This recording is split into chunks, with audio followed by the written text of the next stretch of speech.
Muchísimas gracias a ustedes. Gracias por la invitación a la presidente de nuestra Asociación Mexicana de Endodoncia, la doctora Gisela Cañaveras, a la vicepresidente, la doctora Gabriela Carrillo, a su secretario, el doctor Hugo Plasencia, gran amigo, y a su tesorero, el doctor Francisco Villalobos, en Sinaloa. A toda la mesa directiva les mando un caluroso y respetuoso abrazo y saludo, sintiéndome en casa. Y al mismo tiempo, por estar en casa, pues estando un poquito nervioso porque se da la calidad científica de todos los intérpretes de la misma.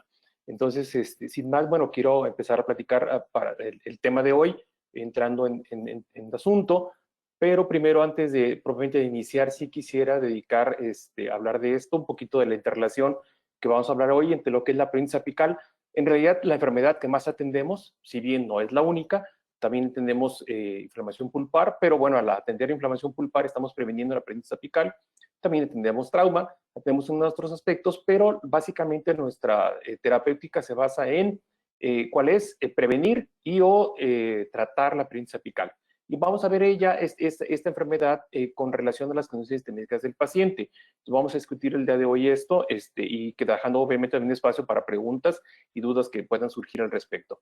Antes de iniciar, sí quisiera hacer un pequeño homenaje, una mención específica al doctor Roberto Holland, profesor investigador en Brasil, se encuentra ahorita muy delicado de salud, y especialmente por eso sí dedicarle, mandar un saludo afectuoso y mis respetos, los deseos para él, los mejores deseos para él, y a todo el grupo de profesores de Aracatuba, donde yo estuve ya 2 años trabajando, y donde ellos me han recibido siempre para estarme trabajando, seguir continuar el pendiente con ellos, tanto los profesores antiguos, como los profesores nuevos, trabajando con ellos y nos transición entre ellos. Entonces, un abrazo, un respeto muy afectuoso a quienes me formaron en esto de la investigación de la endodoncia y a los actuales amigos con los cuales estamos trabajando, en especial al profesor Luciano Sintra y al profesor João Gómez Filio de Aracatuba. Pero también quiero hacer una mención muy especial a los alumnos, a nuestros alumnos, tanto de posgrado, la generación pasada, la actual generación, ahí de azulito, nuestros actuales alumnos, pero también muy especialmente a mis alumnos de licenciatura.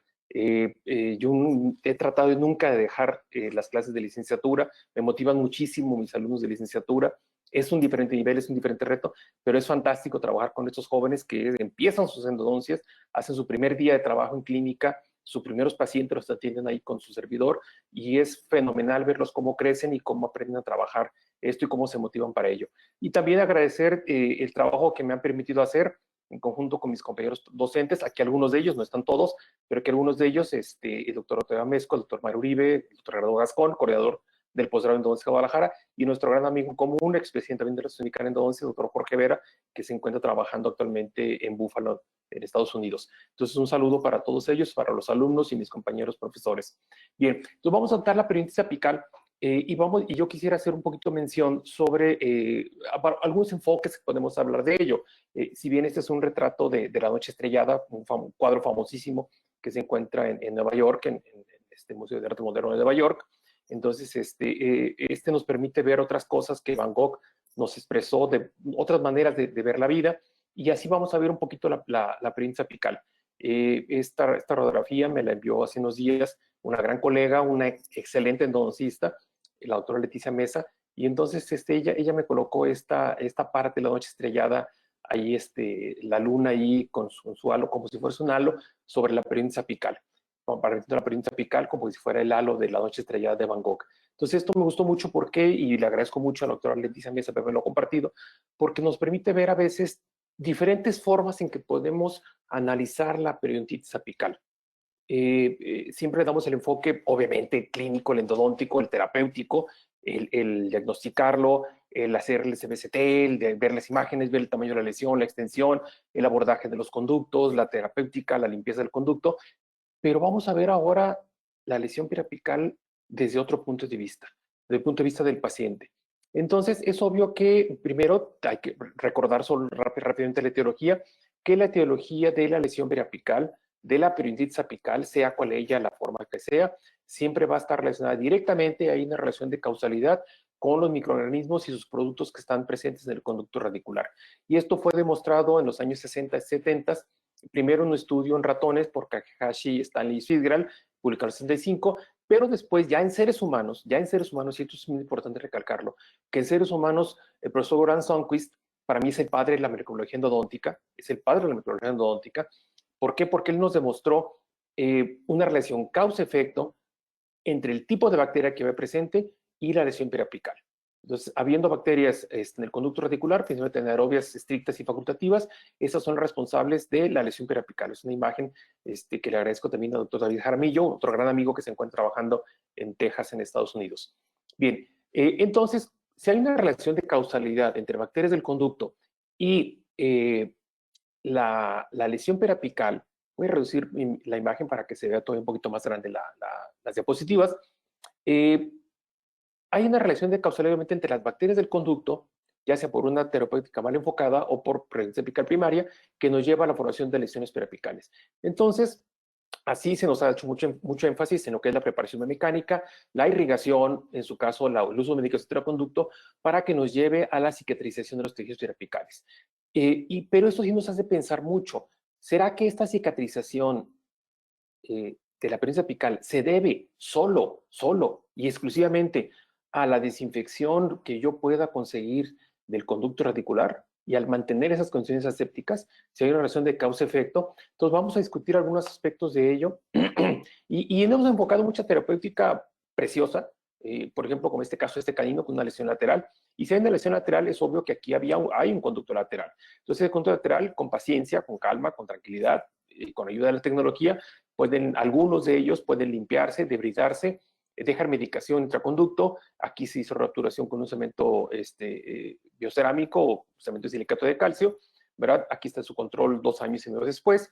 Podemos ver ya la formación ósea y podemos ver que una terapéutica bien realizada, siguiendo los parámetros de la endodoncia, en la mayoría de los casos podemos llegar a encontrar cicatrización de esa lesión periapical. Sin embargo, todos sabemos que no hay quien tenga el 100%. Y esto es muy influenciado también por la formación de quien lo está haciendo. Los dentistas de práctica general, en esos 2 estudios, tienen un porcentaje de casos cicatrizados con periodontitis apical bastante bajo, o sea, menor al 50%. Y esto es en general en muchos estudios de casos de control. Cuando ese tratamiento de periodontitis apical, el tratamiento de dientes pulpas necrótica, es realizado por especialistas, este porcentaje de casos cicatrizados brinca más del 35%, o sea, puede llegar hasta el 83, 85, algunos casos 90% de casos cicatrizados en dientes tratados con periodontitis apical. Entonces, la primera influencia es, ¿la calidad del tratamiento tiene influencia en la cicatrización? Sí, es indudable, esto es indudable. Básicamente, en la endodoncia tenemos 3 maneras para reducir, alterar el biofilm endodóntico, que es la causa de la lesión periapical. La primera es, ya como ya lo dije, la preparación mecánica, mediante instrumentación ya sea manual o mecánica o rotatoria. La irrigación con el hipoclorito de sodio, EDTA para retirar el smear layer y el uso de ultrasonido para potencializar los efectos de estas soluciones. Y esto no vamos a dar mucha en discusión porque no es el asunto del día, el uso o no de una colocación de medicamentos intraconducto para quienes pensamos que es algo que nos puede contribuir a mejorar la desinfección. Pero también hay quienes no lo tienen y no va a ser el asunto del día de hoy. Entonces, discutiendo primeramente para una de las medidas al respecto, podemos ver que en lo general necesitamos debridar el conducto radicular mediante los instrumentos endodónticos y esto implica aumentar el diámetro apical para que el instrumento toque las paredes del conducto, remueva mecánicamente ese biofilm y permita que la solución de irrigación avance. Entonces, hay algunos estudios que nos muestran que necesitamos de la primera lima que traba realmente en apical, que traba realmente en apical, necesitamos ampliar 2 o 3, quizá 3 en el caso de periodontitis apical, más limas más que trabó a nivel periapical. Yo sé que hay muchas fábricas de instrumentos que dicen que únicamente hay que dejarlo a lima 20 o 25. Yo discordo completamente de ello. ¿Por qué? Porque la literatura científica sólida nos establece que de la primera lima que trabó en apical, realmente trabó en apical, tenemos que ensanchar, ampliar 2 a 3 limas más de la primera que trabó. ¿Para qué? Para que esos instrumentos puedan tocar las paredes y remover de manera mecánica el biofilm que está presente en las paredes del conducto radicular principal. Aquí es otro estudio que también nos muestra esto, que el aumento en tamaño de la preparación mejora significativamente la desinfección del mismo, ¿sí? Y eso, ¿qué mejora también? Que hay una mejor penetración y un mayor volumen del hipoclorito de sodio, pero esto solo se produce cuando hay preparaciones apicales grandes. O sea, dejar muy delgadito el conducto radicular apical e irrigar con hipoclorito no es nada bueno.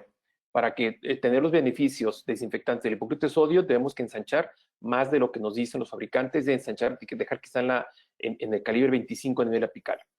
Entonces, volvemos a lo mismo, 2 o 3 instrumentos más que en nivel apical permiten bajar la carga microbiana, lo que nos lleva a mejor cicatrización. Bien, en ese estudio publicado por el grupo de Siqueira de Brasil, ellos encontraron que las áreas que no son tocadas por los instrumentos, ciertas áreas como ismos o algunas irregularidades del conducto reticular, en los casos de dientes con pulpa necrótica, en esas zonas irregulares permanece detrito, permanece biofilm y permanecen áreas en las cuales pueden permanecer bacterias que me pueden llegar a mantener la lesión periapical. O sea, lo que ellos demostraron es que preparando el conducto radicular siempre pueden quedar áreas sin tocar por los instrumentos, aún irrigando con el hipoclorito de sodio, o sea, y esas áreas pueden quedar bacterias y o detrito que pueden de alguna manera llegar a comprometer el porcentaje, la cicatrización. Con respecto a la irrigación, esa es una revisión sistemática y un metaanálisis bastante bueno, muy bien realizado, muy reciente, en el cual se demostró a través del metaanálisis que sí, la irrigación ultrasónica obviamente presenta mejor eficacia antimicrobiana que la irrigación convencional con aguja delgadita. Entonces, con aguja delgada. Entonces, es otra invitación para que todos, después, en los casos de pulpa necrótica, hagamos uso de la irrigación ultrasónica, que de pasiva no tiene nada, es irrigación agitada por ultrasonido, para mejorar el flujo. La otra sería el caso no de medicación intraconducto. Este es un artículo que apareció esta semana, por eso todavía tengo apenas el preprint de ello, que es otro metaanálisis y una revisión sistemática del uso de medicación intraconducto en la histopatología de los animales. O sea, en dientes, en modelos animales, ya sea en perros o en monos, tratados en una o en 2 sesiones, dientes con pulpa necrótica y dientes contaminados, se les dejó la medicación intraconducto o no, y se les revisa la histología. Esto obviamente los pacientes no se puede hacer, no se puede tomar una biopsia completa de los ápices, pero en los animales, en el caso de los animales, sí se encontró que hay una menor presencia de bacterias, mejor condiciones de ligamento periodontal, menor resorción. Entonces, esto nos lleva a que, bueno, si usamos o no usamos, que quizá el pronóstico tenga una diferencia. Como les digo, no es tanto el asunto de hoy. Es obvio que el uso de hidróxido de calcio nos va a ayudar en muchas situaciones, principalmente a disminuir la cantidad de endotoxinas que pueden estar presentes después de la irrigación con hipoclorito de sodio y su activación con ultrasonido. Entonces hay una reducción significativa de las endotoxinas, cosa que es importante, no solo la bacteria, sino también las moléculas que producen que van a causar la inflamación. Entonces tenemos 3 grandes mecanismos, que es la instrumentación, la irrigación y, en su caso, el uso de medicación intraconducto de hidróxido de calcio. Haciendo una revisión de muchos estudios de caso y control, desde muy antiguos hasta algunos más nuevos, en todos los entonces sabemos que tenemos mejor porcentaje de cicatrización en dientes que no tienen lesión que en los dientes que sí tienen lesión. O sea, dientes de pulpa vital presentan mejor pronóstico que los dientes con periodontitis apical. Y esto es variable de acuerdo a los criterios de evaluación que se tengan. Pero aquí hay un dato bien interesante. ¿Por qué fracasan los dientes que no tienen lesión periapical? Bueno, es bajo el porcentaje, pero todos tenemos fracasos de dientes con lesión periapical. Y aquí se viene la pregunta, si la causa de la lesión periapical son microorganismos, y si yo como clínico utilicé dique, todo el instrumental estéril, hipoclorito de sodio, o sea, todo estéril, ¿por qué hay fracasos en los dientes con pulpa vital? O sea, a ver, aquí está bien, quedaron bacterias, no pude eliminarlas y esto me mantuvo la lesión. Pero ¿por qué en ciertos casos en que no había bacterias en el conducto y trabajamos de una forma sistemática, estéril, con dique, con aislamiento, irrigando con hipoclorito de sodio, ¿por qué algunos casos fracasan? O sea, ¿será que las condiciones sistémicas del paciente tienen que ver en algunos fracasos? O sea, esto es algo que debemos de, como clínicos de preguntarnos.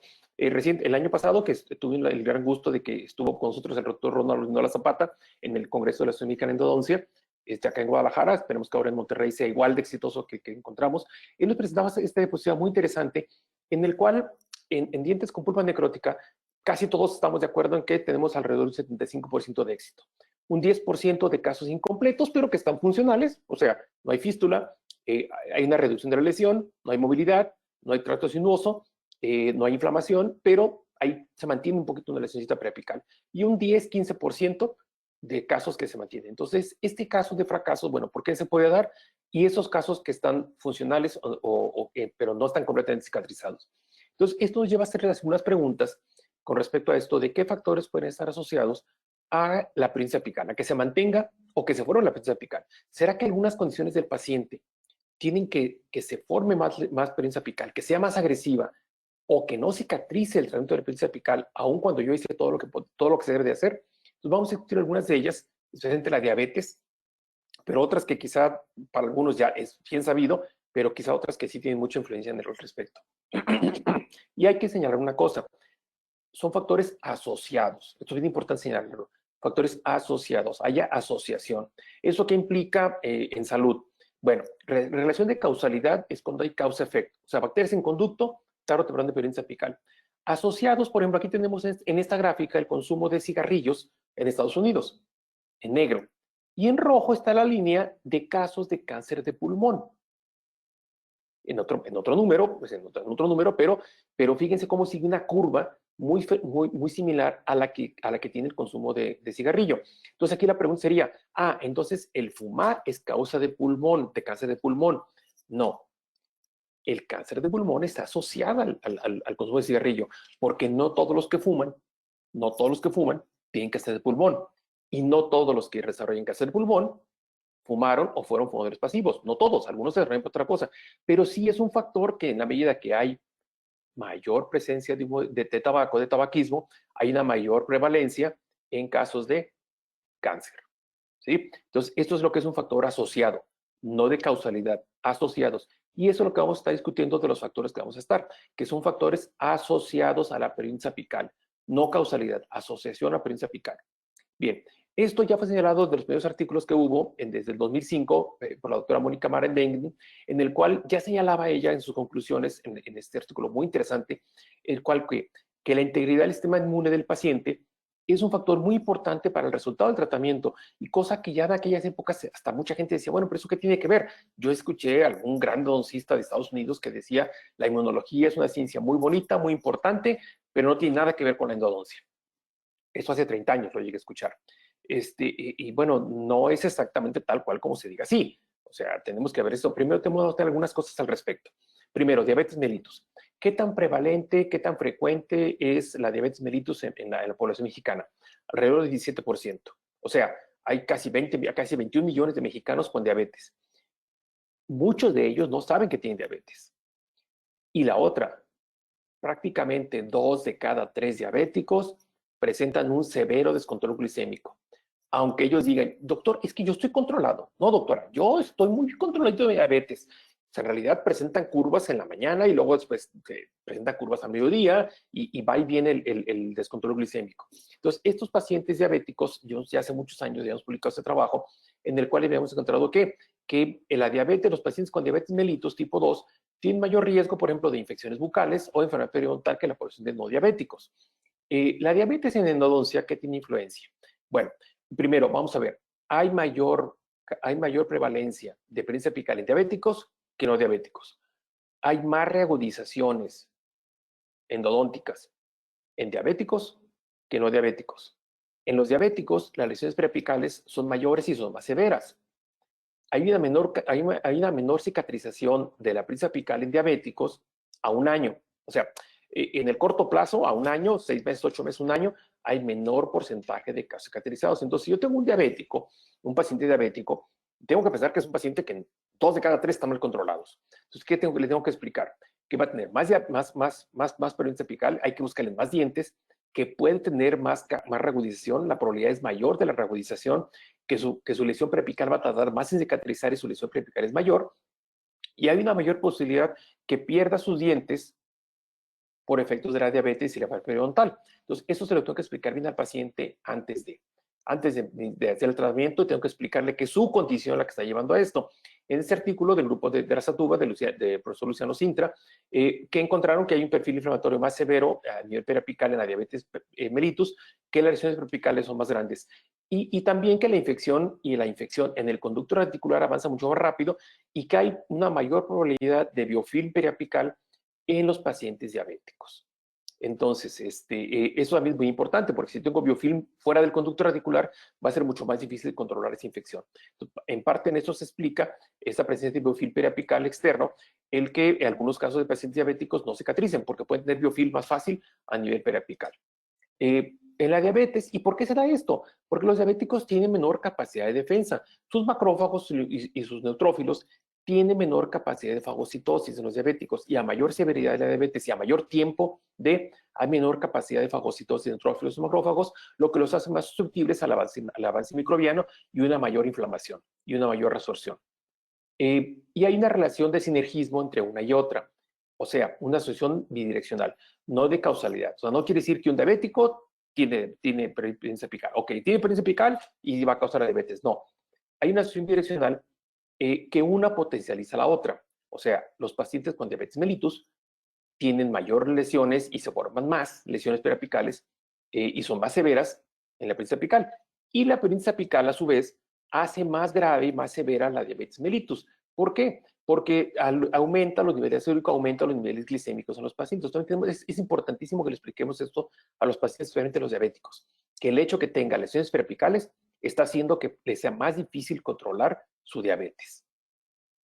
Bien, dejamos ir las preguntas ahorita para el final, ahorita las dejamos. Vamos a hablar de otra enfermedad que es mucho menos frecuente que la diabetes, mucho menos prevalente, pero que también está presente en un alto porcentaje en la población.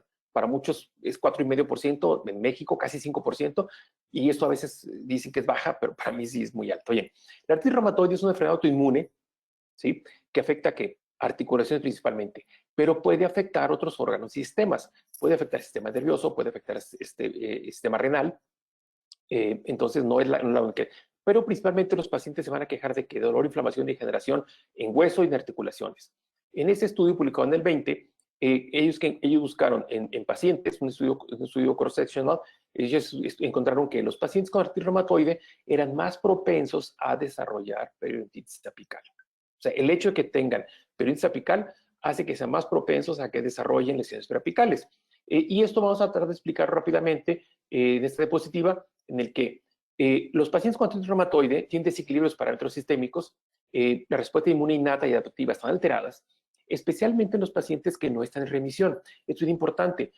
Si tenemos una paciente, es mucho más frecuente en la población femenina, de cada 10 pacientes que se presentan, 8 o 9 pacientes son mujeres, es más frecuente, y es más frecuente en una edad en la cual hacemos más endodoncia. Entonces, si esta paciente nos presenta artritis reumatoide, tenemos que saber y tenemos que investigar muy bien con su reumatólogo, su reumatóloga, si está o no en remisión. ¿Qué significa en remisión? Que está en remisión. No es que ya no tenga la artritis reumatoide, no, es la va a tener de por vida. Sin embargo, que esté controlada su artritis reumatoide. Es bien importante esto. ¿Por qué? Porque si este paciente está en una fase aguda, una fase en que no está bien controlada su artritis reumatoide, va a tener una mayor producción de citocinas, de factor tumoral de necrosis alfa, de interleucina 6, interleucina 1 beta y L17, y esto va a disparar el RANKL y el factor, el NF-kappa beta, que va a llevar a una mayor diferenciación de activación de histoclastos, lo que lleva, en el caso del artritis reumatoide, a mayor reabsorción ósea y a erosiones de hueso. Y esto, si ese paciente tiene hipertensión apical, esa lesión periapical aquí tiene reabsorción ósea. Esto va a disparar un aumento en la reabsorción ósea y un mayor aumento de la tasa y la velocidad de reabsorción de lesión periapical. A su vez, esas bacterias que están en el conducto que están produciendo mediadores inflamatorios en la lesión periapical van a producir que los mismos mediadores químicos, los mismos citocinas que están elevadas en la artritis. Y aquí se produce algo muy similar a lo que se produce en la diabetes, una relación bidireccional en la cual la artritis reumatoide hace más severa la periodontitis apical y la periodontitis apical, a su vez, hace más severa la artritis reumatoide. Entonces, esto tenemos que explicarle muy bien también a las pacientes, que es importantísimo que estén checando la cuestión de la periodontitis apical, pero también la periodontitis marginal. Brincando a varias, porque son muchas enfermedades las que nos afectan, los pacientes que presentan enfermedades cardiovasculares, también hay una asociación entre periodontitis apical y enfermedades cardiovasculares. Entonces, todos los pacientes que tengan ya aterosclerosis o hipertensión, las condiciones de sus vasos sanguíneos son diferentes, la diapédesis de los neutrófilos es diferencial y la microcirculación es alterada. Entonces, todo eso lleva a que la respuesta vascular en la lesión periapical sea diferente a un paciente sano. Por eso es que hay una mayor prevalencia y una mayor también lesiones más grandes y peores en los casos de si el paciente presenta enfermedades cardiovasculares. Entonces, fíjense cómo vamos sumando casos y muchos pacientes que estamos viendo con ello. Otro artículo, este artículo cuando salió me sacudió mucho la cabeza porque, bueno, ya hace algunos años del estudio, pero del grupo de Elisabetta Cotti, que es una excelente investigadora en Italia, me movió mucho el tapete. ¿Por qué? Porque ella presentaba que la apnea apical en pacientes con enfermedades inflamatorias del intestino. Entonces, yo al principio dije, a ver, ¿qué tiene que ver el intestino con la enfermedad inflamatoria? Pues muy sencillo. El intestino, la microbiota del intestino y el intestino es un factor, es un órgano muy importante en el sistema inmune de nosotros. Muy importante. Entonces, si las pacientes presentan enfermedad inflamatoria del intestino como enfermedad de Crohn o colitis ulcerativa, van a tener mayor prevalencia de apnea apical. Y si están tomando inmunomoduladores, como el caso rituximab, que es contra IL-6, van a potencializar esas lesiones periapicales. Entonces, también tenemos que investigar eso. Si la paciente, ¿por qué? Porque estas son enfermedades autoinmunes. Todas las enfermedades autoinmunes en lo general, el síndrome de Sjögren, la colitis ulcerativa, la enfermedad de Crohn, la artritis reumatoide, todas ellas nos van a presentar afectación del sistema inmune y una menor respuesta. Este artículo publicado ahora muy reciente también por el grupo que está en Serbia, lo que es de la antigua Yugoslavia, nos mostró también esto, que las enfermedades gastrointestinales tienen un impacto en el número de raíces que tienen prevalencia apical. Entonces, aunque se escuche muy raro, ¿por qué una enfermedad gastrointestinal va a tener repercusión en la prevalencia apical? Porque el sistema inmune, el sistema digestivo, el intestino, es un órgano que participa no solo para absorber alimentos, sino es un elemento muy importante del sistema inmune, y si está alterado, va a estar alterado el sistema inmune. Bueno, enfermedad renal. Ahora vamos a brincar a otra, enfermedad renal. ¿Será que los pacientes que tienen enfermedad renal crónica tienen afectación sobre la prevalencia apical? Sí, también. Básicamente que los pacientes que tienen enfermedad renal crónica tienen 4 veces más probabilidad de tener prevalencia apical. O sea, no es que tengan enfermedad renal y va a haber prevalencia apical, no. Sin embargo, los hace 4 veces más propensos a que desarrollen enfermedad periapical. Y la prevalencia apical es mayor, o sea, la lesión periapical es de mayor tamaño que los pacientes sanos. Entonces, es otro aspecto que también debemos de revisar en los pacientes con enfermedad crónica del riñón. Aquellos pacientes que están en semidiálisis o diálisis, especialmente entre mayor gravedad de la lesión crónica renal, hay mayor probabilidad de esto. Y un aspecto tremendamente importante en nosotros y en nuestras mujeres es las pacientes embarazadas. ¿Por qué? Porque la prevalencia apical es un factor predictor para la preeclampsia, ¿sí? Esto se ha visto también tanto en pacientes como en animales de laboratorio, en los cuales se ha observado que hay una relación entre la presencia de prevalencia apical, preeclampsia y problemas en el embarazo. Y ahí se puede llegar a preguntar, bueno, ¿será que la infección endodóntica de las madres en una infección periapical puede causar lesiones a sus hijos? Así como puede afectar la lesión periapical a la madre, pero ¿será que esta puede afectar a sus hijos? ¿Qué es lo que sucede cuando hay prevalencia apical? Que yo en la prevalencia apical tengo una inflamación crónica sistémica. O sea, es sistémica, es local, no, es sistémica. ¿Por qué? Porque las citocinas que están produciendo constantemente están enviando citocinas hacia la sangre, y esta puede llegar hasta la barrera, atraviesa la barrera placentaria y puede llegar a afectar al bebé. Esto que se presentaba como algo teórico ya ha sido investigado tanto en estudios en animales como en estudios en pacientes, en mujeres, y se ha encontrado que las pacientes que presentan infecciones periapicales presentan menor tiempo de gestación y hay disminución del crecimiento uterino del bebé. Entonces, eso de que antiguamente se decía, no, es que las embarazadas, que no hay que atenderlas, que solo darles algo que las controle. No, hay que atenderlas, obviamente con los cuidados que se debe tener, conversando con su ginecólogo, especialmente con el uso de anestésico, pero es importantísimo que controlemos las infecciones periapicales. ¿Por qué? Porque, por ejemplo, en este estudio de investigación realizado por el grupo de Arasatuba de Luciano Sintra, ellos que hicieron en ratones, esto se lo hicieron en ratones, primero indujeron la prevalencia apical, observaron que no obtuvieron bacterias, indujeron causaron lesión periapical, haciendo una exposición pulpar. A los 30 días, ya con lesiones periapicales formadas, fue cuando se aparearon las ratas, hubo la gestación. Entonces, los ratoncitos estuvieron en el vientre materno desde que tuvieron, ya las madres tenían que lesiones periapicales. O sea, desde que estuvo en el vientre materno, la madre ya tenía lesiones periapicales. Nacieron ratoncitos y 70 días después de la gestación, después del nacimiento, los ratones, 125 días después de la gestación, los ratoncitos fueron sacrificados para ver qué pasaba con los ratones que eran hijos de madres que tenían lesiones periapicales. ¿Y qué fue lo que encontraron? Que la descendencia, o sea, los ratones hijos de madres, de ratones madre que tenían lesiones periapicales, presentaban mayor resistencia a la insulina. Entonces, es como le digo, es imperativo que atendamos lo más pronto posible, apoyados también con su ginecólogo, y quitar esa barrera, ese pensamiento de que a las embarazadas, pues hay nomás mantenerles. No, dejar una lesión periapical en una madre diabética, en una madre, es muy severo. ¿Por qué? Porque puede llevar a que los hijos tengan mayor resistencia a la insulina, más en una población como la mexicana, que tenemos un altísimo consumo de azúcares. Esto es mucho más delicado. Otro aspecto, pacientes posmenopáusicas. Nuestra curva poblacional, nuestra pirámide poblacional está cambiando y cada vez tenemos de mayor edad y tenemos mayor edad en edad adulta, en tercera edad. Las lesiones periapicales, en el caso de mujeres posmenopáusicas, pueden ser de mayor tamaño y tardar más en cicatrizar.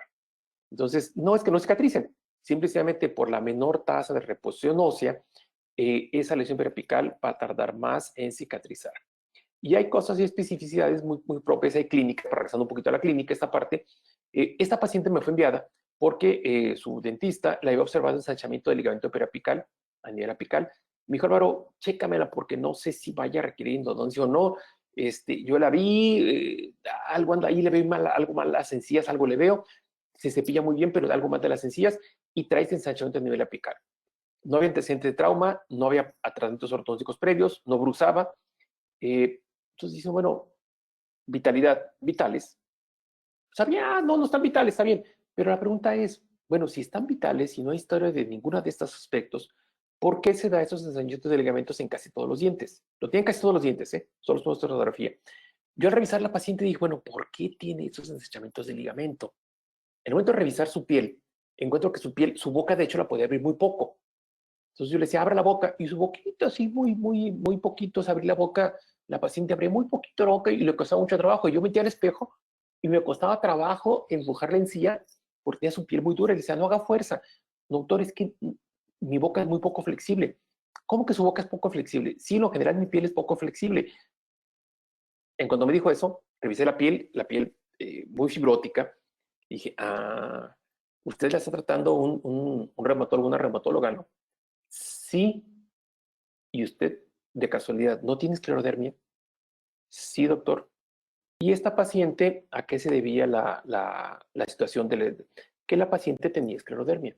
La esclerodermia es una enfermedad inmune en la cual hay un aumento de producción de fibras colágenas, por eso se llama esclero, o sea, la esclerodermia, la piel se les engrosa y en general esta enfermedad autoinmune, a grosso modo vamos a decirlo, forman tejido fibroso en todos sus órganos y en todas sus regiones.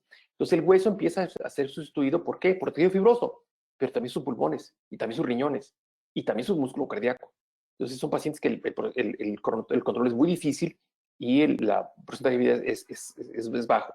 Aunque este caso de los pacientes con esclerodermia es bajo, 0.2%, podemos llevarlos en el consultorio y hay que tener mucho cuidado con esos pacientes. Bien, vamos a ver unos factores que ya son relacionados al huésped, factores ya del huésped ya no se obtienen. Primero, el tabaquismo. ¿Será que el tabaquismo, el consumo de tabaco y la nicotina presenta asociación con la aperincia apical? Sí, hay mayor porcentaje de prevalencia de aperincia apical en fumadores que no fumadores. Y los fumadores generalmente tienen más tratamientos endodónticos en el caso de ello. Todo esto puedes revisar en este artículo, fue el último artículo que publicó el maestro Roberto Holland. Varios de ellos está aquí publicado en este artículo, muy interesante. Bien, tomando el tema del tabaquismo.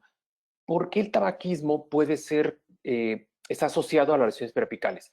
Porque la nicotina en sí, ¿qué es lo que nos va a causar? Va a dañar la microvasculatura porque forma radicales libres y va a disminuir los niveles de oxígeno. al reducir el diámetro de la microvasculatura.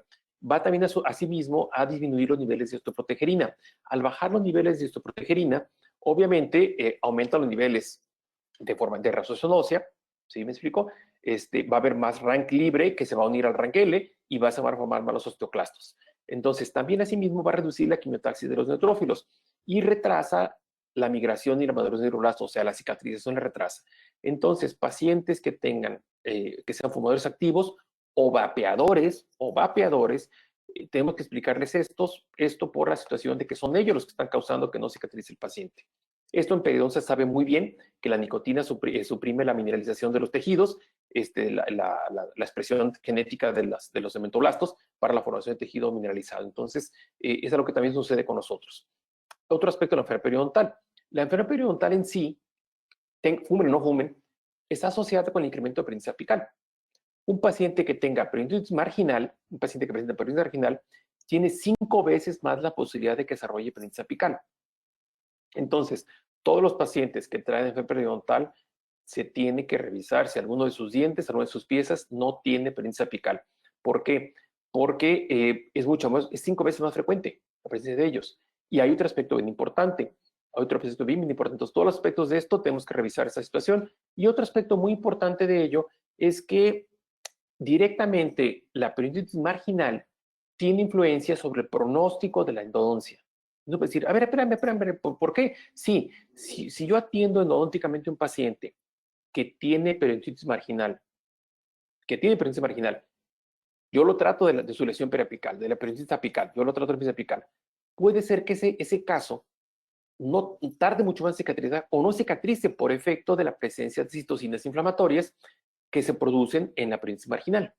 Entonces, solo la peritonitis marginal me va a causar mayor, va a ser que sea más severa la peritonitis apical y que pueda haber un retraso significativo en la cicatrización o la no cicatrización. Entonces, es tremendamente importante que les expliquemos a los pacientes y a nuestros referidores que tienen que tratar, especialmente al paciente, antes y después del tratamiento endodóntico, realizar su tratamiento periodontal. Otro aspecto bien importante es como este caso clínico, me tocó atenderlo, el paciente tenía peritonitis apical, necrosis pulpar, se le trató, se le hizo su endodoncia, aquí teníamos a los 4 años, ya estaba cicatrizado, el paciente iba y venía, porque él era juez federal, del Tribunal Federal Electoral, era juez del Tribunal Regional Electoral, en el 16 estaba, él iba y venía a la Ciudad de México, estaba con provisionales, y el paciente le pone sus coronas un año después de esto, y un año después de sus coronas, de su rehabilitación, el paciente nombrado juez del Supremo Tribunal. Con el estrés que tuvo, ¿qué fue lo que pasó? Me llama un día y me dice, oye, doctor, voy a ir a Guadalajara y a ver si me revisa porque me está drenando, obviamente, tronó la molar, o sea, la fracturó. Ahora, esta fractura, ¿por qué se da? Por el estrés al que estaba siendo sometido por el bruxismo. Entonces, también pacientes bruxómanos, tenemos que revisar muy bien la presencia de fisuras y o fracturas, y aunque estén rehabilitados, entonces es mucho más frecuente la presencia de fisuras y fracturas en pacientes estresados. Otro aspecto que tenemos que señalar, yo leí este artículo del International International Journal, el grupo de Luciano Sintra, es mi maestro Roberto Holland, una visita que estamos el 19, y leí este artículo y me sacudió mucho porque, bueno, obviamente tocaba un punto álgido, en que el consumo crónico de alcohol influía para que la peritonitis apical fuese más grave. Entonces, bueno, yo tomé el WhatsApp y le escribí, le dije, Luciano, felicidades por tu nuevo artículo, después de leer en tu artículo que el alcohol provoca peores lesiones periapicales, creo que voy a parar de leer. Le escribí en broma, prefiero el alcohol que leer. Y hasta le escribí, le dije, si no te conociera, pensaría que tú perteneces a la Liga de Alcohólicos Anónimos, ¿verdad? Creo en tus resultados, pero bueno, dejar de echar mis teclitas como que no. Entonces ya él me contestó, me dijo, mira, brínquete para el vino. Pásate para el vino tinto. El vino le dicen ellos al vino tinto. Ya le escribí, le dije, bueno, ya bastante vino tinto ya le tomo. Entonces, no investigues en la cerveza porque quiero dormir tranquilo. Entonces me dijo, tú tranquilo, mira, estamos ahorita acabando un trabajo que vamos a presentar. Y publicaron al poco tiempo ese trabajo, a los meses de eso, investigando diferentes concentraciones de alcohol. O sea, ratones al que se daban alcohol del 15 al 20% o alcohol del 5 al 10%, como fuera la cerveza. Entonces, el caso de consumo de bebidas alcohólicas de bajo porcentaje, como el caso de la cerveza, no tiene efectos agravantes ni protectores sobre la peritonitis apical. Así que todos los endodoncistas, los colegas endodoncistas de algunas regiones del país, No voy a mencionar a ninguno de mis amigos para no darle su raspón, pero los que consumen su cervecita de vez en cuando, no se preocupen, no tienen mayor posibilidad de que desarrollen hepatitis apical o que sean más severas si están consumiendo cerveza. Pero sí, si están consumiendo destilados, sí pueden presentar una mayor gravedad de hepatitis apical en el caso de presentarla. Y aquí viene otro aspecto que también es importante discutir, la paradoja francesa. ¿A qué se llama la paradoja francesa? De este artículo publicado en el Lancet, que es una de las revistas médicas más importantes, publicado por el doctor Renaud, ya fallecido. Que los franceses, en comparación con otros países de Europa, ¿verdad?, son más sedentarios, fuman más, comen mucho más grasas. La comida francesa es muy rica, pero está saturada de mantequilla. Dicen que acá hay 3 secretos de la cocina francesa, que es mantequilla, mantequilla y mantequilla. Fuman más, son más sedentarios y sin embargo, tienen la mitad de problemas cardiorrespiratorios de los que tienen su estilo de vida. Entonces uno diría, a ver, entonces ¿no es cierto esto? No, pero los franceses, ¿qué tienen? Dentro de la cultura de la comida francesa se encuentra presente siempre el vino. El vino tinto para ellos es para ellos conocen un alimento, el vino tinto. Bien, entonces en ese estudio, también hecho por el grupo allá de Aracatuba, ellos hicieron un trabajo experimental en ratones, en el cual un grupo control causaron una lesión periapical, otro grupo al cual se les dio vino tinto, ahorita vamos a ver las cantidades que les dieron, a otro grupo solo los antioxidantes, solo los fenoles que producen, que funcionan como antioxidantes, el resveratrol, la quercetina. Y a otro grupo se les dio el contenido alcohólico, la proporción de contenido alcohólico que tiene el vino tinto. O sea, esto es para investigar si el vino, ya fuera los antioxidantes, los polifenoles o el alcohol, tienen o no y qué influencia tendría cada uno de ellos. Entonces, ¿qué fue lo que encontraron? Que en lo general, las ratas que se les estuvo dando vino con lesión periapical, tenían menor resolución ósea que los del grupo control. Había menor expresión de TRAP y había menor resolución ósea. Donde había menor resolución ósea es en los ratones que se les dio resveratrol y quercetina, porque estos polifenoles trabajan mucho en reducción del proceso inflamatorio, alteran la expresión de testosterona, la elevan, aumentan la producción de IL-10 en comparación con los grupos control, los grupos de alcohol. Los que se les dio puro alcohol tenían, de hecho, un poco más de reabsorción que los grupos controles. Entonces, ¿esto a qué nos lleva? Bueno, a que el vino tinto actualmente ya ha ido cambiando su forma de observarse el vino tinto. ¿Por qué? Por los contenidos que tiene principalmente los compuestos fenólicos, como el resveratrol, la quercetina. Es obvio que también hay una relación también entre cantidad, o sea, lo que se recomienda como máximo al día, son 3.000 litros al día para los hombres, o un poco menor a la mujer por la capacidad de degradación del alcohol de unos y otros, pero también depende mucho del peso. Pero en general, ¿esto qué es? 1 o 2 copas de vino, no más, 1 o 2 copas de vino al día. El vino es algo que nos ha acompañado desde cuándo, o sea, ya la última cena, el cuadro clásico que todos conocemos, ya aparecía el vino acompañando pues en la cena, ya aparecía el vino tinto acompañando a los apóstoles y al Señor Jesucristo. Es algo que nos ha acompañado en la vida y la cultura. Bien, además de las cuestiones de la lesión periapical, que todos buscamos hacer un buen procedimiento endodóntico y ese procedimiento endodóntico nos lleva en la mayoría de los casos a cicatrización periapical, aquí viene la pregunta, oye, si ya lo sistémico tiene que ver con la mayor prevalencia o la mayor gravedad de hepatitis apical, ¿será que podremos hacer más allá de la endodoncia para mejorar la cicatrización periapical? Aquí viene esta pregunta interesante. Si de alguna manera algo sistémico pudiera ayudar a mejorar la cicatrización periapical. Y el primer aspecto investigado que vamos a señalar es el omega 3. El omega 3 es un ácido graso, ya todos lo sabemos, ¿verdad? Que entre otras cosas, y lo que más funciona, más trabaja para nosotros, es que actúa como antiinflamatorio. ¿Por qué? Porque trabaja a nivel de ciclo de ácido araquidónico, inhibe prostaglandinas y inhibe leucotrienos. El omega 3 también reduce los niveles de factor tumoral necrosis alfa, de interleucina 6, de interleucina 1 beta, de 17, estimula la formación de nuevo hueso. Entonces, tiene varios aspectos del omega 3 que tanto a nivel periapical, pero como a nivel sistémico en otros aspectos, es muy recomendable que las personas consumamos omega 3, ya sea de manera natural, que puede ser salmón, pescados, ¿verdad? Semillas, nueces, puede ser incrementar los consumos o hacer el consumo directo de cápsulas que tienen omega 3, sabiendo que de buena fuente, ¿sí? Otro aspecto que también nos puede ayudar y también se ha investigado en animales de laboratorio es en los probióticos. Los probióticos, si bueno, directamente el probiótico va a mejorar la lesión periapical. No, lo que el probiótico mejora, es que va a mejorar el funcionamiento intestinal. Al mejorar el funcionamiento del intestino y al intestino ser una parte importante, muy importante del sistema inmunológico de todos nosotros, esto mejora la capacidad del sistema inmune y mejora la condición del sistema inmune. Mucho de ellos lo explicamos en este artículo. Los quieran, me mandan un correo electrónico, se los envío, se los comparto por correo electrónico a todos los que les interese. Y si no, está en la revista Odontology, que sería es la revista lo que era la revista japonesa de odontología, el journal japonés de odontología, publicado. Entonces, aquí explicamos mucho de ello con respecto a la relación de las lesiones periapicales, de las condiciones sistémicas endodónticas con respecto a la condición patológica sistémica. Lo explica mucho de ello el doctor Sintra, es quien lidera este trabajo, pero también se encuentra el doctor Juan José Seguregea de España o el doctor Carlos Estrella. Bien, de esta relación, y haciendo muchas cosas de este artículo, que hay factores sistémicos, como la edad, la carga genética, la nutrición, como ya lo vimos, algunas enfermedades que tienen influencia directamente en la gravedad, la prevalencia y en la cicatrización de los tejidos periapicales. O sea, no es solo la terapéutica endodóntica. No seamos, yo sí los invito a ver hasta que que nos quitemos esa, pues esa soberbia, no sé si soberbia, ese decir, yo con mi endodoncia resuelvo todas las lesiones periapicales. No. Las condiciones del paciente tienen mucha influencia sobre la cicatrización periapical. Mucha influencia, realmente mucha influencia. Entendamos eso. Entendiendo eso, nuestra vida va a ser mucho más feliz. Otro aspecto que está surgiendo, porque me lo han preguntado ya en algunos casos, es el uso de anticuerpos monoclonales.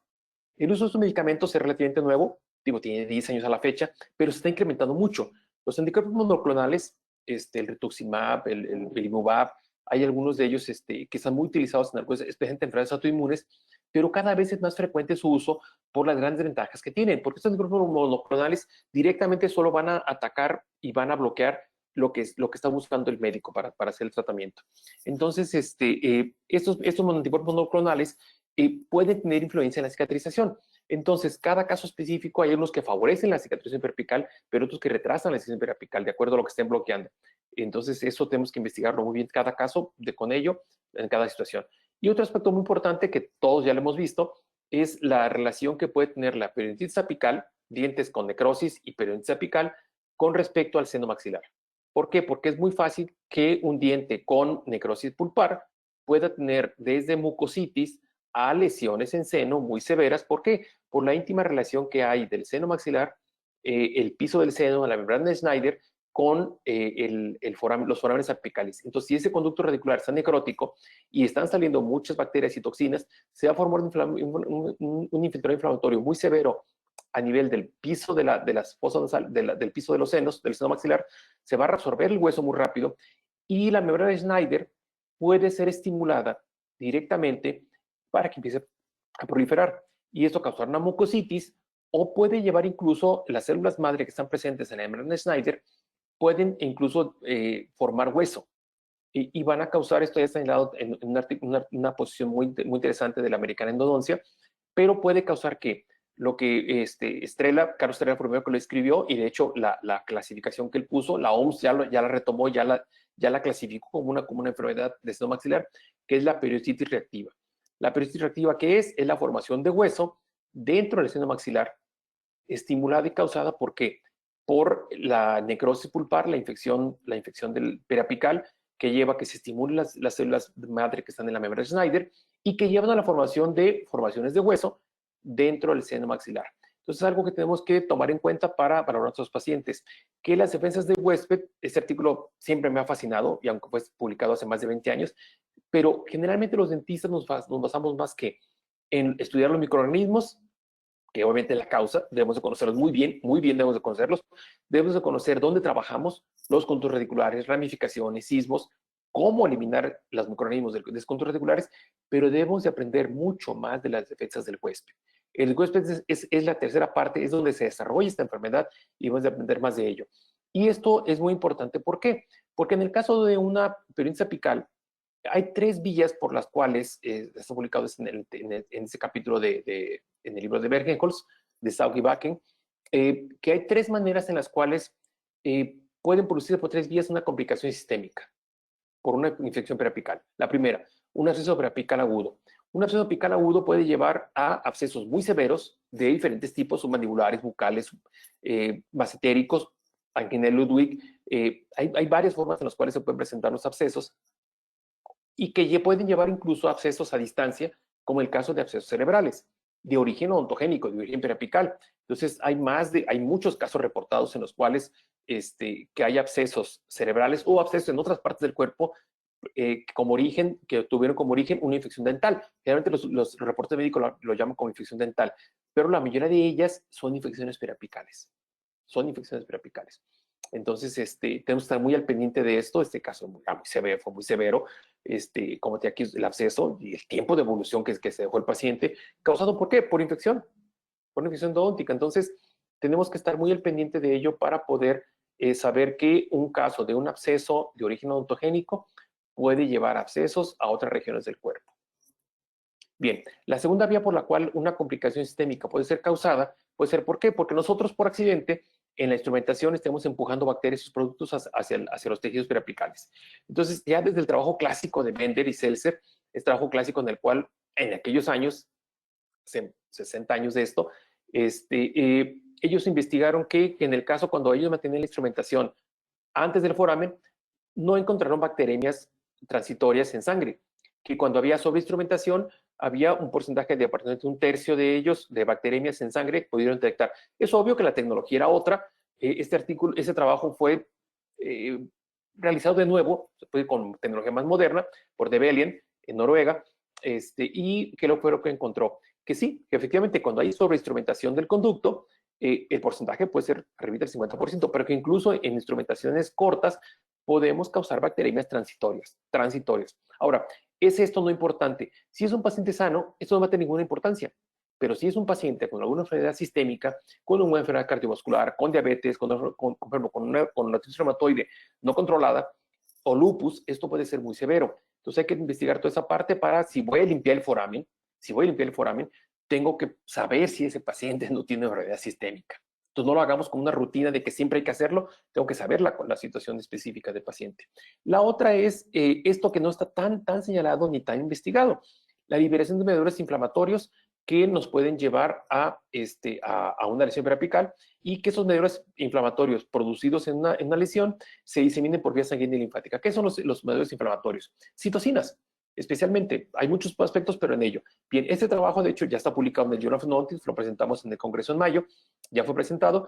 Aquí nos preocupaba mucho los casos de los abscesos no fluctuantes, o sea, que todavía no podemos drenar, que está indurado y que tienen trismos.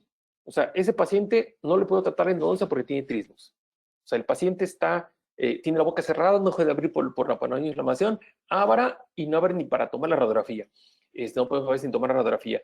Y al estar indurado, no hay forma de drenarlo porque no está todavía localizado al pus y si cortamos ahí, va a salir solo sangre, pero no va a salir pus. Entonces, estos casos dependen 100% de la terapia antibiótica. Ahí dependemos 100%. Entonces, leyendo la literatura sobre respecto incluso en el caso de la americana endodoncia, ¿qué es lo que en la guía de uso de antibióticos? Ellos nos señalaban que el uso de antibióticos en esos casos, ¿sí? No se sabía qué tan eficaz era. Yo cuando vi esto dije, a ver, ¿cómo que no hay estudios? No. O sea, no se sabía exactamente cuando no se puede hacer, qué tan efectivos es el uso de antibióticos. Entonces, esto nos llevó, y aquí hay mucha discusión al respecto, incluso ya se había publicado una posición de nuestra área, de nuestra astronomía endodoncia, con respecto al uso no de antibióticos. Yo doy muy pocos antibióticos para muy pocos casos, pero los casos de abscesos apicales, claro que los doy. Y no me voy con 2 o 3 días, me voy con 7 días. Ahorita vamos a explicar por qué.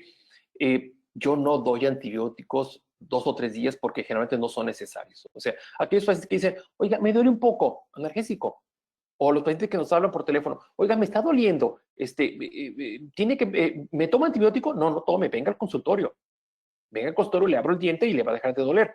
Entonces, antibiótico yo receto muy pocos pacientes, pero cuando receto, que este es un caso de ellos, el caso de los pacientes con absceso, es de los muy pocos casos en los cuales doy antibióticos, generalmente vamos por el esquema de 7 días. ¿Por qué? Ahorita lo vamos a discutir. ¿Por qué? Porque si lo suspenden cuando ya el paciente tiene cierta mejoría, es decir, ¿qué es mejoría? O sea, que el paciente ya esté menos hinchado. Si el paciente está menos hinchado, tiene mejoría. Entonces, esa definición de ya presentó mejoría, no. El paciente tiene que estar completamente libre de síntomas, que es muy diferente. Es muy diferente. Mejoría absolutamente libre de síntomas. Y es cuando podemos dejar de los antibióticos. Es bien importante señalar eso. Bien, entonces, en estos casos, estos pacientes se les hizo el diagnóstico, se les tomaron muestra basal de muestra sanguínea periférica porque queríamos medir los niveles de citocinas en sangre. ¿Cómo andaban los niveles de citocinas? Si un absceso endodóntico, de origen endodóntico, podía causar elevación de los niveles sistémicos de las citocinas en sangre. Bien, se les dio antibiótico, amoxicilina con clavulánico. Los pacientes que sospechábamos con posible alergia, se les dio clindamicina. A la semana se les volvió a dar a los pacientes.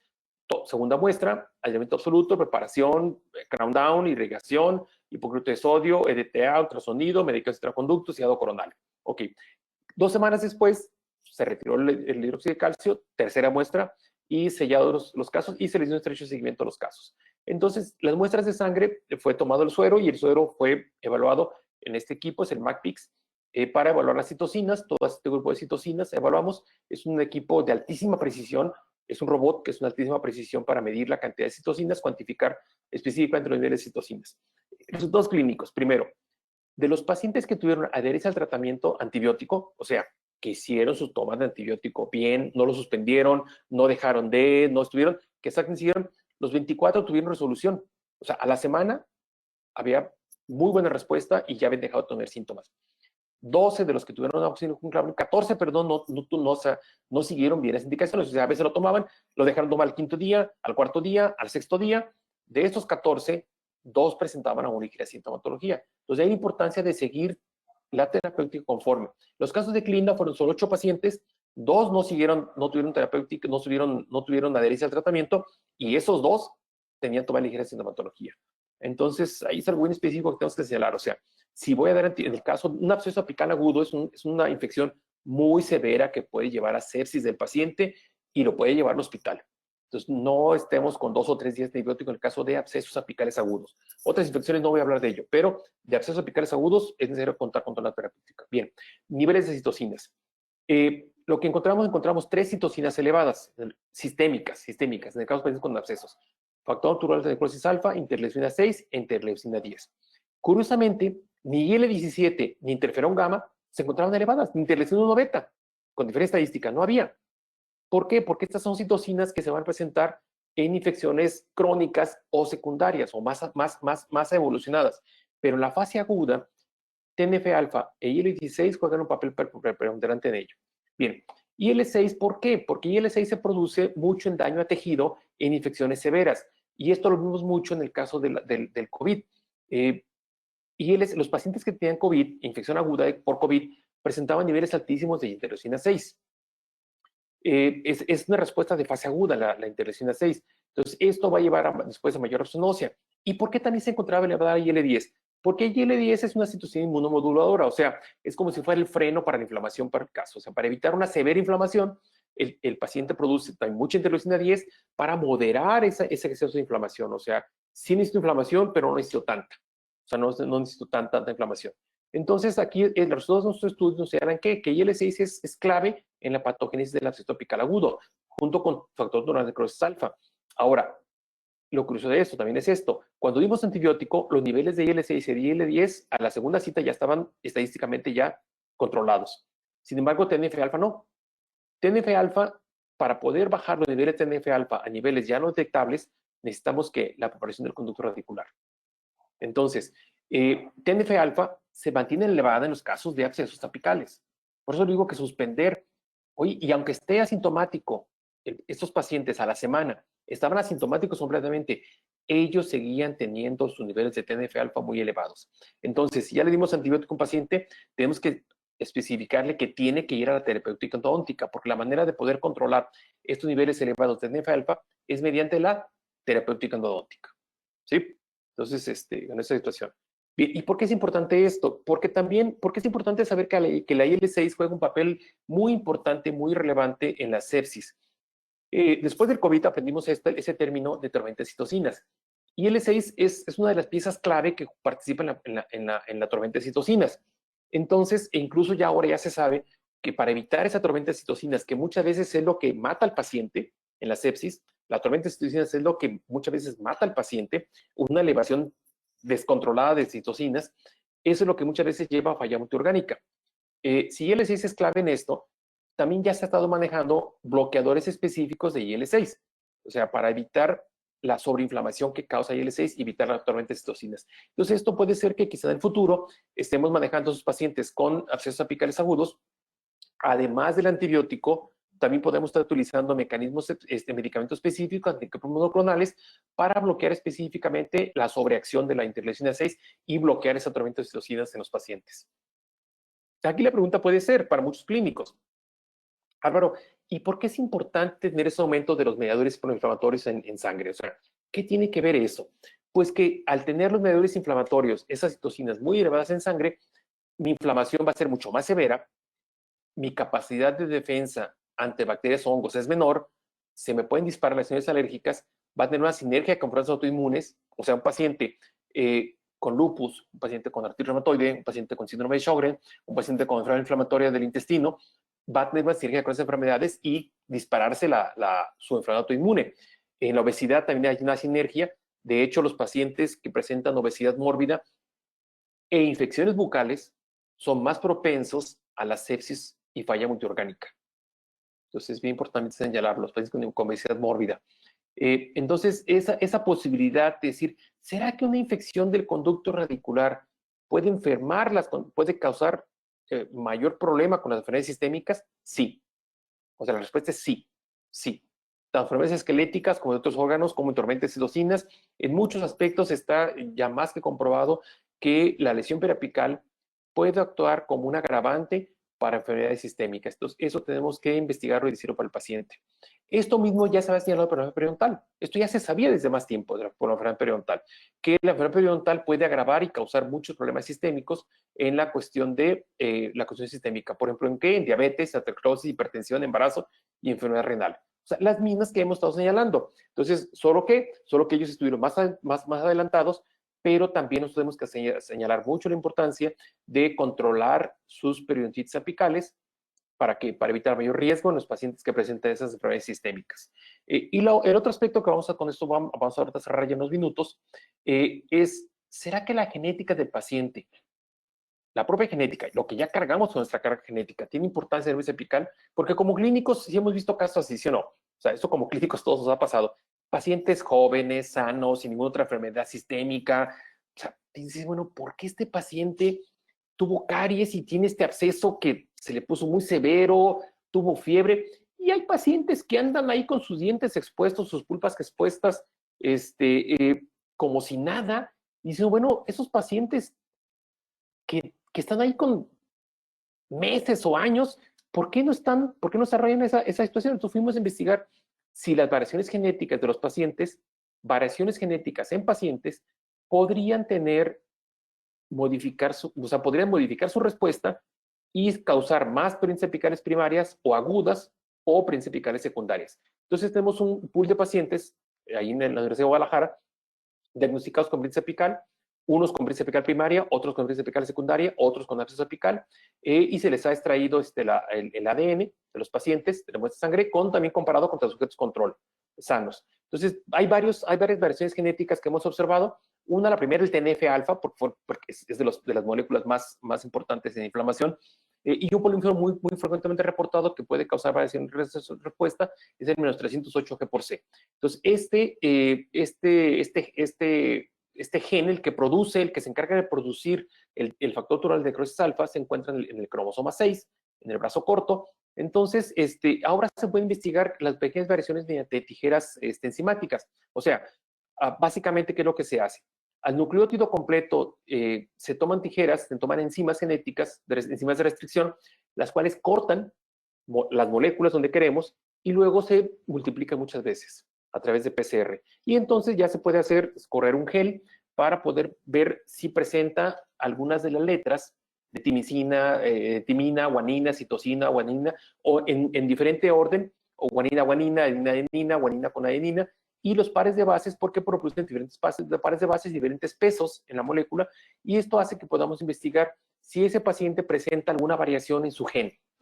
Entonces, en el caso de los abscesos con TNF-alfa, encontramos que sí, las citocinas están elevadas, obvio, TNF-alfa, pero que esa variación genética de los pacientes no presentaba ningún factor de riesgo con respecto a los grupos control. O sea, tenga o no tenga variación genética, no hay influencia sobre la del menos 308G por A en el caso del absceso apical agudo. Bien, del mismo grupo del TNF-alfa, hay otros dos citocinas, que es la citocina BAF y la citocina April, o April en español, ¿verdad? Estas son dos citocinas que se están investigando mucho en enfermedades autoinmunes. Son del grupo de la familia del TNF-alfa. Bien, y se producen por otro gen, un gen que produce BAF y otro gen que produce April. El gen produce BAF también puede tener variantes genéticas. Entonces, esas variaciones genéticas la fuimos a investigar, ya se han investigado otras cosas, lo fuimos a investigar, como les digo, por todo ese mismo proceso que ya lo mencionamos, y ¿qué fue lo que fuimos a investigar? En este caso, investigamos esta variación, este trabajo lo publicamos en el International Journal, junto con todo el grupo de Guadalajara, el doctor Gerardo Gascón, la doctora Palafox, una alumna Rocío Mejía Flores, y también Luciano Parzuaneto con la doctora Diana Salazar. Bien, entonces investigamos esto y ¿qué encontramos? Que la presencia de este polimorfismo, o sea, si los pacientes presentan esta variación genética en este gen, está asociada a una mayor susceptibilidad a la apéndice apical secundaria. O sea, el que el paciente presente el gen lo hace más susceptible a que pueda presentar apéndice apical secundaria. ¿Por qué? Porque esos pacientes presentan menor producción de BAF. Y BAF, esta citocina, es importantísima para la maduración de los linfocitos B. Si hay poco BAF, si hay poco de esta citocina, va a haber poca maduración de los linfocitos B. Y al haber pocos linfocitos B maduros, hay menor producción de anticuerpos. Y si hay menor producción de anticuerpos, ese paciente responde de menor medida y no responde tan bien ante la apéndice apical ante una infección del conducto radicular. No sé si puedo explicarme. Entonces, fíjense cómo una variación genética me puede llevar a que produzca menos anticuerpos y que esa menor producción de anticuerpos es la que se lleva a que se mantenga la apéndice apical al tratamiento endodóntico. Bien, otra variación genética que fuimos a investigar fue el menos 1082G por A del gen de IL-10. Del gen de IL-10 lo fuimos a investigar, ¿verdad? Para revisarlo de la misma manera. Esta variación genética ya ha sido investigada en otras enfermedades autoinmunes como Sjögren, lupus, cáncer de mama, el intestino irritable, o enfermedades infecciosas o enfermedades cardíacas. Esta es una variación de este gen. Y lo investigamos en apéndice apical. Primero, a grosso modo, en apéndice apical crónica, comparado contra sujetos control. La única variación había en la variación G por G, pero separando los grupos en apéndice apical crónica primaria, o sea, en todo, piezas que nadie le había metido mano, o apéndice apical secundaria en la cual había un procedimiento endodóntico y no había cicatrización, separando los grupos, ahí sí encontramos, aquí no había diferencia con los pacientes de control. O sea, si los pacientes presentaban variaciones genéticas, no tenían ninguna diferencia entre los pacientes con apéndice apical primaria con los sujetos control. No había variación estadística. Pero en el caso de la apéndice apical secundaria, o sea, los tratamientos que no cicatrizan, sí había variación genética en IL-10 y muy importantes, ¿sí? Entonces, ¿por qué? IL-10, como ya lo mencioné hace ratito, ¿de qué se encarga? Se encarga de ser un modulador inflamatorio. ¿Se explicó? Entonces, los que tienen la variación del genotipo G por G producen demasiada IL-10, producen mucha interleucina 10, y entonces esos pacientes se inflaman menos. Al inflamarse menos, la respuesta inflamatoria, al ser menor la respuesta inflamatoria, al controlar también su inflamación, eso puede ser no benéfico. Hay que recordar que la inflamación es un proceso fabuloso, fantástico en el organismo que me auxilia y me protege para llevar a la cicatrización. Si yo mismo estoy controlando demasiado mi inflamación, puede ser que no erradique la infección. ¿Sí explico? De hecho, la presencia de este polimorfismo me da hasta casi 5 veces más que mis pacientes desarrollen que apéndice apical secundaria. Entonces, ahí sí la endodoncia, aunque yo la haga bien, puede ser que no cicatrice por esto. Y todos hemos visto casos así, casos que no cicatrizan, que dices, oye, ya se le instrumentó mucho, se le metió hipoclorito, EDTA, más medicación intraconducto, reinstrumentación, y está sintomático, y ahí está la lesioncita, no está, o sea, a la hora que se le hace la histología se ve inflamación. ¿Por qué? Porque puede ser que estos pacientes que producen demasiada interleucina 10 controlan demasiada inflamación, y esa inflamación mal organizada termina por no poder eliminar el factor etiológico de las bacterias que pueden estar presentes. Entonces, eso en el futuro, porque va a ser importante, porque es interesante, porque los casos de fracaso endodóntico, de que no haya buena endodoncia, ¿qué tendremos que hacer? Que si los identificamos, si ese paciente fue un paciente portador de esa variación genética, pues hagamos endodoncia más agresiva para poder bajar lo más posible la carga microbiana. Si esa inflamación del paciente no consigue controlar bien a esa infección microbiana, pues tengo que ser más radical en la eliminación. Entonces, ¿bajo qué medidas? Bajo muchas medidas. Entonces, aquí, por ejemplo, con este caso, 18 años después de la terapéutica, aquí está la cicatrización del caso. Bien, entonces, esos casos, como les digo, puede ser, aquí fue hecho en 2010 y aquí está en 2021, en los casos en que ya se ha cicatrizado, siendo más agresivos en la terapéutica endodóntica, porque es la sospecha de estos pacientes. Entonces, en algunas decisiones clínicas, fueron abscesos apicales, en principio apical secundaria, y en algunos pacientes, que este porcentaje es desconocido, lo sabemos en el occidente de México, con nosotros, pero por ejemplo, allá con mi amigo y mi hermano Marco Ramírez, allá en Yucatán, allá en Mérida, la población en Yucatán tiene diferente carga genética que tiene el occidente del país, porque hay una mayor carga genética de población maya. Entonces, eso va a variar de acuerdo a cada región individual, a cada región genética individual. Los que sí hemos encontrado que están asociados a presencia apical es este que ya mencionamos del BAF, que está publicando en el International Journal, y estos que próximamente estarán en publicación, de la variación genética de IL10 y IL6. No todos están asociados. Por ejemplo, IL17 no está asociado, entonces no todos están asociados a variaciones genéticas. Bien, entonces, para cerrar esto, este artículo ya me fascinó desde que salió este artículo de Nair, publicado hace 20 años, ya tenemos que añadirle algunas cosas, porque en aquel tiempo, bueno, eran 4 los factores principales que me llevaban a fracaso endodóntico. Ahora sabemos que además de la calidad del procedimiento endodóntico, ¿sí?, el sistema inmune, la genética o la epigenética del paciente pueden favorecer o no que mi paciente se vaya a presencia apical secundaria. Eso puede llevarlo.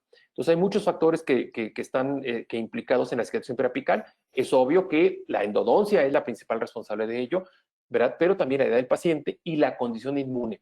Eso ha publicado por ASIM, y es bien interesante encontrarlo, que claro que el ensanchar bien, preparar bien, no sobreobturar, pero también la edad del paciente y la condición inmune de ese paciente tiene influencia en el resultado de la terapéutica.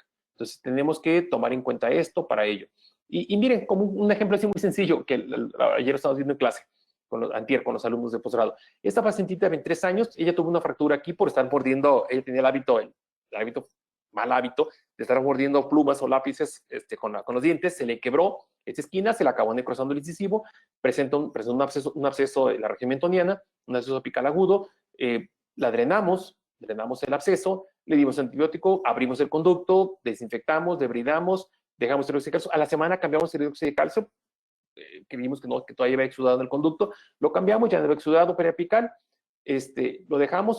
Al palpar aquí yo no palpaba corticales ni por vestibular ni por lingual. Hay que recordar que las tablas óseas en el caso de linguales son muy delgadas, en la región anterior, y por lingual se palpaba completamente blando y yo presionaba de vestibular y pasaba de vestibular la presión hacia lingual en este caso, movilidad. Estos dientes presentaban irregulares a la vitalidad, o sea, no me respondían a lo frío, pero no tan bien como los otros. Pero al responder algo el frío, dije, mejor voy a controlar. Ok, dejamos ahí 2 meses de medicación intraconducto con el recambio que ya mencionamos. La vimos, ya traía mucha menos movilidad 1. Los dientes me siguen respondiendo un poquito irregulares, un poco mejor, los dientes vecinos. Y dije, ya, ¿para qué más tiempo hidroxicalcio? ¿Sabes qué, Carla? Vamos a obturamos con gutapercha y biciciller. No me gustó esto que me salió el biciciller, pero tampoco me cortó las venas cuando hay una ligera sobreobturación. Entonces, a la obturación le dije, Carlita, es hija de un colega profesor de la universidad, de otro campus de sociales, y le dije, mira, vamos a estar en control para revisar la cicatrización, pero estaba todo asintomático. La encía sana, encía bien. Esto fue noviembre del 16, cuando obturamos el caso. Noviembre del 16, ok. Noviembre 16, la veo a los 8 meses, a los 10 meses de inicio de tratamiento, 8 meses de la obturación, y vean la que observo. Yo vi el caso y dije, oh my God, al control. Estos me presentaban irregularidades a la vitalidad, todos los caninos estaban normales, pero los otros incisivos varían de la normalidad, especialmente el central adyacente y el lateral de acá. Pero sí me respondía a la vitalidad, poco menos, pero me respondía a la vitalidad. La palpación de las corticales otra vez la sentía que se movían de un lado para otro, y ahí les hago la pregunta a todos ustedes que se pueden contestar en su consultorio. Como dijera nuestro mal recordado por lo, ya no quiero decir hablar política, pero nuestro mal recordado expresidente Peña Nieto. ¿Y tú qué hubieras hecho? Aquí la pregunta va para todos los clínicos. ¿Cirugía? Me decían el otro día los alumnos, CBCT, no, CBCT no es terapéutica. O sea, CBCT es para eso. Les puedo mostrar la CBCT del caso. ¿Qué vamos a encontrar aquí? Lesión de túnel, de lado a lado. Una lesión de túnel, aquí hay cresta ósea, y hay una lesión en túnel que va de lado a acá había formación de hueso, pero aquí era una lesión en túnel. ¿Sí me explicó? Y en CBCT demostraba que todo el sistema de conducta estaba obturado. ¿Y ahí qué dices? ¿Qué le hago? Lo primero, sintomatología. ¿Cómo está la paciente? Eso que de veras, yo les invito a que todos los jóvenes que estamos aquí presentes en la plática, que les agradezco su presencia, revisen muy bien eso, la clínica. No tomen decisiones solo con radiografías ni con CBCT, la clínica. ¿Cómo estaba esta paciente? Sí, yo sentía, papá, que no había corticales en lingual y vestibular, pero la encía estaba rosa, no había tracto sinuoso, sana, no había inflamación, movilidad 1. Ahí le preguntaba, si fuera su hija, su hermana, ¿hacen cirugía o se esperan? No, no, ahí hay enfermedad. Yo dije, mira, Carla, voy a tener control de ti, sé que eres una paciente más controlada, de pronto ella se me pierde porque se fue a hacer su maestría, se fue a Europa, regresó y, Carla, tu diente, no, ahí anda. Bueno, ¿cuándo vienes? Y así me pasó el tiempo, hasta que la veo octubre del año pasado. Y vean aquí. ¿Qué tratamiento se realizó en esto? Nada. Observación. Tiempo. Es el otro factor que también necesitamos tomar en cuenta, pero muy en especial las condiciones clínicas. Si en este momento las condiciones clínicas, no bolsa, no tracto sinuoso, movilidad 1, baja, encía rosa, pálido y ausencia de sintomatología, control, ¿sí me explico? Quizá el organismo lo que está necesitando es que esperarse, que tenía esta paciente una variación genética de IL-10, ¿sí me explico? Entonces, yo espero publicar el caso porque esta paciente no controlaba bien su inflamación. Y al no controlar bien su inflamación, tardó más en cicatrizar. Aunque era una paciente joven y sana, pero una variación genética individual me llevó a que tardara más en cicatrizar. Entonces, hay que revisar muy bien esto y hay que tener mucho en cuenta esto, que los factores sistémicos, y estamos actualizando, pueden tener mucha influencia sobre la cicatrización periapical. Mucha influencia. Entonces, esta reflexión me gustó mucho y con esta pintura de Rembrandt, de Jesucristo en el mar de Galilea, cuando lo está moviendo la tormenta de la príncipe epical para mí, el que estudia ontología sin libros o artículos, pues navega por un mar desconocido, o sea, no sabe ni a dónde va. ¿Sí me explico? Pero que estudia ontología sin pacientes, pues la sabrá mucho, pero no va al mar. Entonces yo creo que aquí juntar la clínica y la investigación científica es muy divertido y es lo mejor que podemos hacer para poder tener buenos resultados. Y esto ya solo para efectos de dejar ahorita abiertas las preguntas, es un retablo que hay cuando tengan la oportunidad de ir a Florencia. Obviamente hay que visitar la Galería de la Academia, que es donde está el David de Miguel Ángel. Pues, solo ir a ver eso vale la pena ir a Italia, solo ver el David es fenomenal. Pero ahí cerquita, en una de las salas adyacentes, está estos tablones, esta serie de retablos, que fue pintada por un alumno de Miguel Ángel. De hecho, el diseño del mismo y la secuencia de cuadros, todo, fue realizado por Buonarroti. Carnacci era un alumno de él, se pintó para la iglesia de Santa Polonia. En la iglesia de Santa Polonia, ahí estaba una sobrina de Miguel Ángel como monja del convento.